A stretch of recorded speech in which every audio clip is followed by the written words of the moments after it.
Welcome to part 3. Now, Miguna has been able to recognize one thing, that the long-suffering people of Kenya are impatient, and right now, then his style, his abrasive style of results yesterday is very attractive to them, and of course, he has taken advantage of that. But even assuming that Miguna was not there, because Miguna is just an opportunist who's at the right place at the right time, even assuming Miguna was not there, the people of Kenya would have acted in exactly the same way they're acting, They would have continued with the impatience, the way they were impatient until Raila Odinga was sworn in, and now the impatience has mainly been when will Raila Odinga announce his cabinet? We want to move forward with the government. We don't recognize the other government.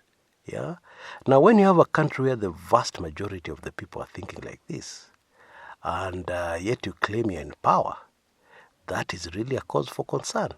That is not something you can ignore.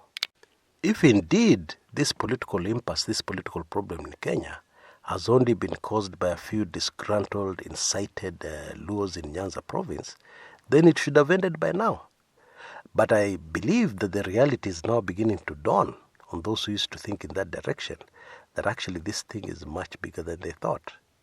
It is beginning to dawn on them that actually the power belongs to the people, and the power belongs to all people, not just NASA supporters. We also have Jubilee supporters who are getting increasingly impatient, and many of them are beginning to realize that the tribal way in which they voted has not helped them.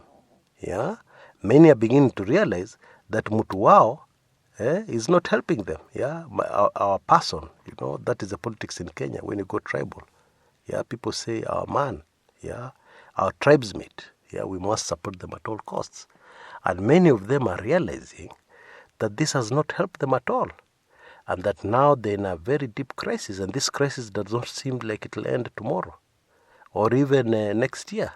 They're very, very worried. Now, this dissent from within Jubilee is not going to cross over to NASA tomorrow, and probably never ever, However, these people are beginning to realize that actually we're in a problem, and a very serious one at that. And some of them are beginning now to ask questions like, why isn't Jubilee negotiating? Why isn't Jubilee talking? If talking is what will end this problem and end our suffering, why are they not talking? Why are they not talking to the other side to find some sort of solution? Any solution that will end our suffering. Now, all indications are that this pressure from within Jubilee supporters is going to grow by the day, And when it grows by the day, it will force Jubilee's hand.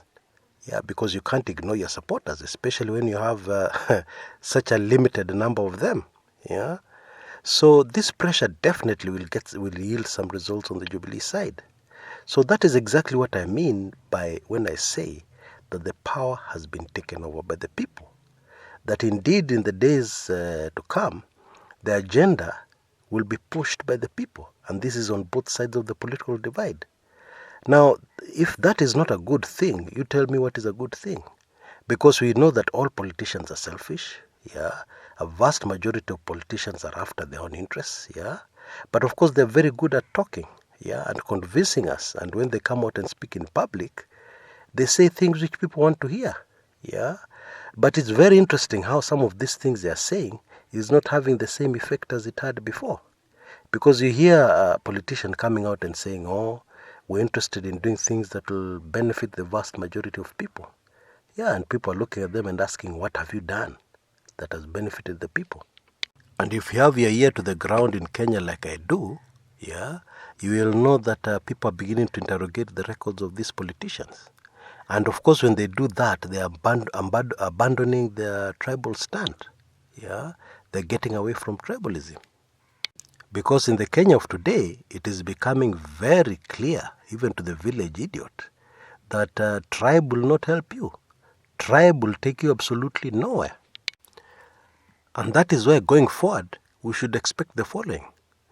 There will be some very strange decisions from Jubilee, which people wonder where they're coming from.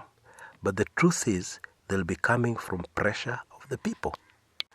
On the NASA side, I believe we'll continue to see the national resistance movement of Miguna continue to gather and gain momentum and power. Yeah. Now, it was very interesting because what Miguna is doing currently is going to start a tour very shortly in the next 2-3 days. And this tour will take him to Canada, US, Europe, and even the Middle East. Yeah. Now, the whole objective here is to meet with Kenyans in the diaspora. So what he's actually doing is building support, is building his network for NRM, and of course building the finances. Okay. Now, never underestimate the power of Kenyans in the diaspora. You get one Kenyan in the diaspora completely in your corner, yeah, and you have influenced an entire village in Kenya, yeah, because these people influence us, and they have people back home, and they talk to people back home. Therefore, it's quite a good strategy. It's quite a smart, clever strategy of getting support right across the country without even being in the country. Yeah, you get my drift. And so the NASA NRM rift that I predicted long before any of you could even see what I was talking about is bound to escalate. Yeah? But meanwhile, the truth is more and more power will be going back to the people. Yeah? We're going towards a situation whereby the people will not need their tribal chief to speak. Yeah? The people will all speak with one voice. And indeed, we're already there. And if you want to know I'm right, if you follow prophecy, that is also the direction prophecy says we will go. Yeah? Prophecy says that change will not come to Kenya in the way we expect, and it will not come to Kenya at the time we expect. Yeah? And prophecy also says that the change will not involve the political class. Yeah? So that is exactly where we're headed. Now, I know a lot of people have not taken this particular series very well, yes, because wengi wao roho yao bado iko kwa Jubilee, ndani kabisa. Wengi wao roho yao bado iko NASA, ndani kabisa. Yeah, you support these major political outfits in Kenya. But you'll remember, I told you months ago that you should start removing your heart slowly, mos. Yeah, from those two particular major players. Because the future of Kenyan politics, the immediate future of Kenyan politics is not going to be in the political parties. It is not. Yeah, and I can hear you, some of you asking me a question, what about Raila Odinga? Well, Raila Odinga will remain an enigma. Yeah, well above the political class. Yeah, somebody who stands for real change in Kenya, somebody who has got a track record that supports that. Yeah, but even him, he'll be driven by the people. Yeah, just as the recent swearing in, where he was sworn in, was driven by the people. So whatever political developments are going to happen in Kenya, it doesn't matter how powerful you think a certain politician is, or how powerful you think a certain government is. It is going to be driven by the people. Okay? And if that is not good news, I don't know what is good news. Until next time, this is Chris Kumekucha.